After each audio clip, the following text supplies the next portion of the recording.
Pastor, lá em Mateus 24:21, Jesus diz: porque haverá uma grande tribulação, uma grande aflição, como nunca houve desde o princípio no mundo até agora, nem tampouco haverá de ocorrer. E aí algumas pessoas sempre perguntam, ou ouvem também dizendo que a igreja será poupada deste período de grande tribulação. Outros dizem que não será poupada. E, enfim, há várias correntes e eu vou deixar o senhor aí com a pergunta no ar, tá bom? Certo. De fato, Jesus, no seu sermão escatológico proferido aos seus discípulos, ele fez menção a esse período que ele chama de grande tribulação. E ele, inclusive, classifica dizendo que essa tribulação, a palavra tribulação quer dizer sofrimento, né? Sim. Que esse sofrimento, esse período de sofrimento, ele será único. Ele diz que desde o princípio do mundo até agora não houve e nem jamais haverá um período semelhante de sofrimento que virá sobre a terra. Aqui Jesus está, na verdade, repetindo as palavras do profeta Daniel. No capítulo 12, verso 1 da sua profecia, Daniel diz assim que nesse tempo se levantará Miguel, o grande príncipe, defensor dos filhos do teu povo, e haverá tempo de angústia, a qual nunca houve, desde que houve nação até aquele tempo. Mas naquele tempo será salvo o teu povo, todo aquele que for achado inscrito no livro.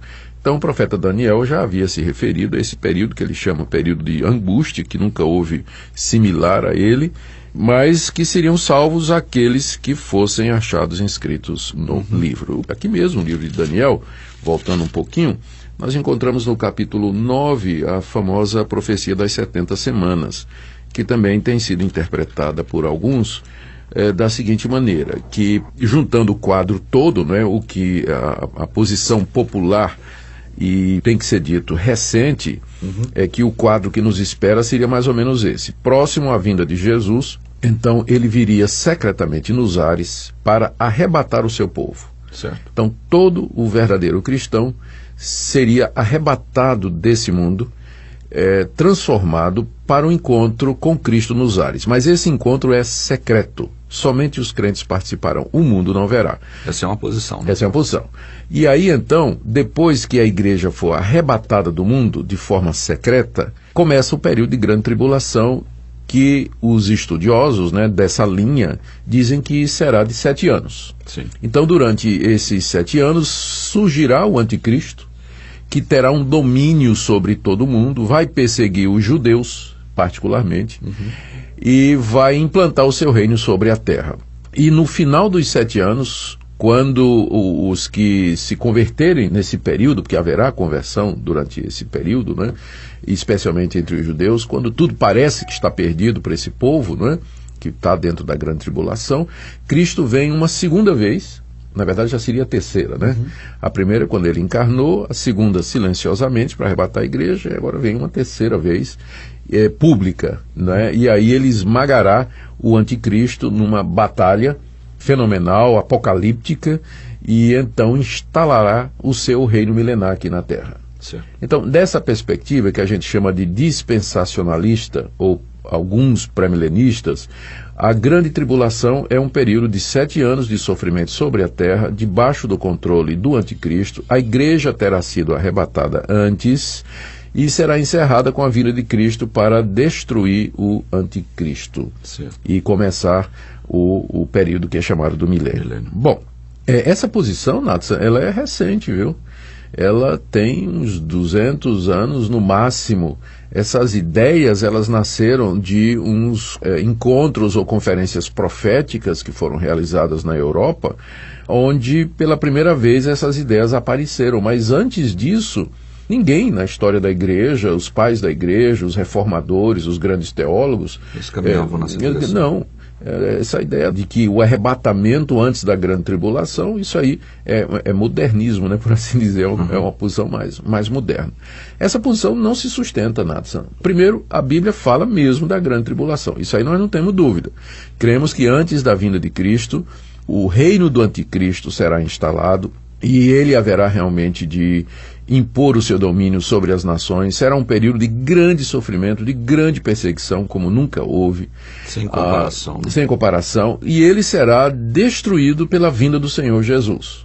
O Senhor Jesus virá e haverá de esmagá-lo, destruí-lo, encerrando assim a história desse mundo como nós o conhecemos e dando início ao novo céu e nova terra onde habita a justiça. Então não se questiona que haverá tribulação. O problema é que não há base nenhuma para dizer que a igreja será arrebatada antes. E que igreja, né? Talvez a igreja de que época, digamos. Então, seria a igreja do futuro. Se me permite só uma pergunta. Bom, então me parece que aquela tribulação que enfrentaram os irmãos dos primeiros séculos e o próprio Policarpo, Inácio, que foram comidos por não feras. Foram poupados. Não foram poupados. Né? Tipo assim, que tribulação foi As aquela? Perseguições que acontecem nos países, que aconteceram nos países comunistas e até hoje. E a gente nem imagina a dor que é, né?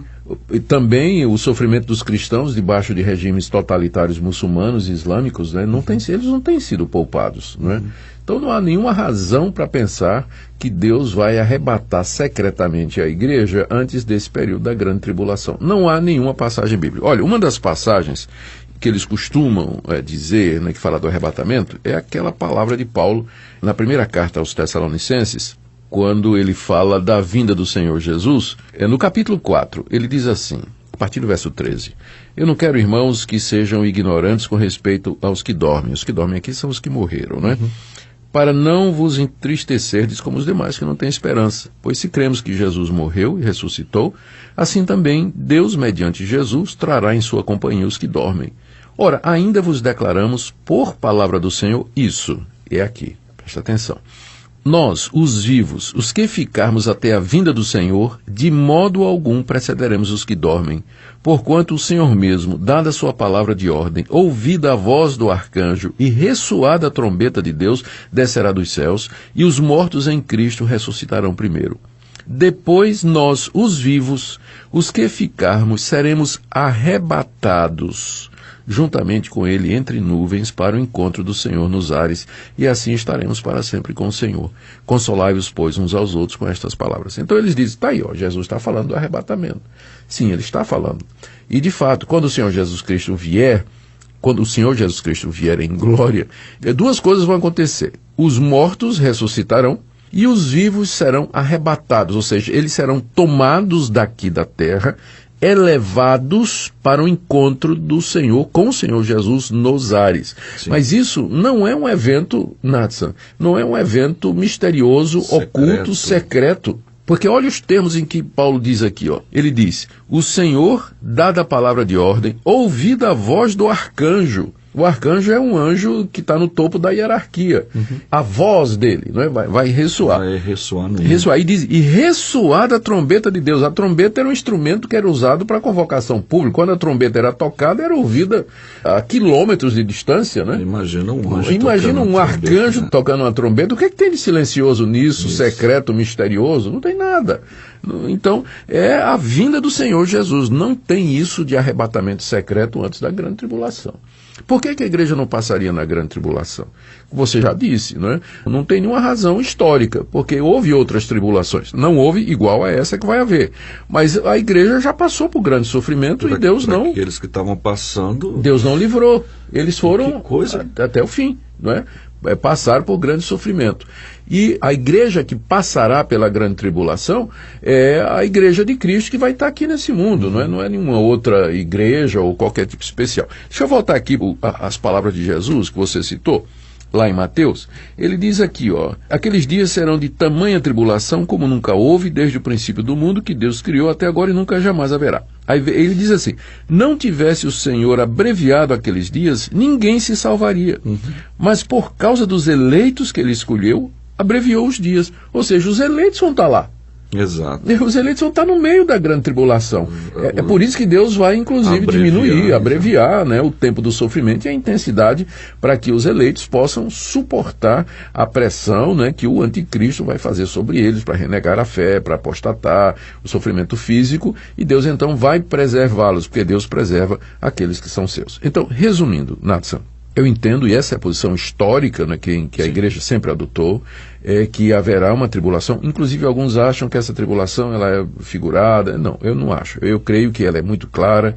Haverá um período de grande sofrimento para a igreja, de grande perseguição, provocada pelo crescimento do reino do anticristo, e que vai anteceder a vinda de Jesus Cristo. Nós não sabemos quanto tempo vai durar e quando é que ela virá. Sim. A igreja não será poupada desse sofrimento.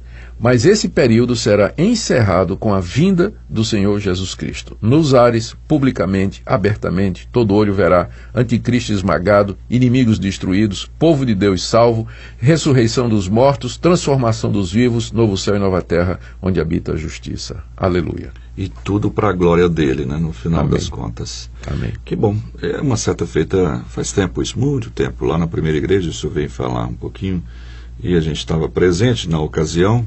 O senhor não era pastor lá ainda, e quando estava falando sobre esse tema, chegou na grande tribulação. Sim. E achei interessante que o senhor disse assim, para quem pensava que não ia passar pela tribulação, surpresa. Olha, Nácio, eu acho melhor a gente estar preparado para passar na grande tribulação e ser arrebatado antes do que você achar que vai ser arrebatado e de repente você se vê no meio dela, né?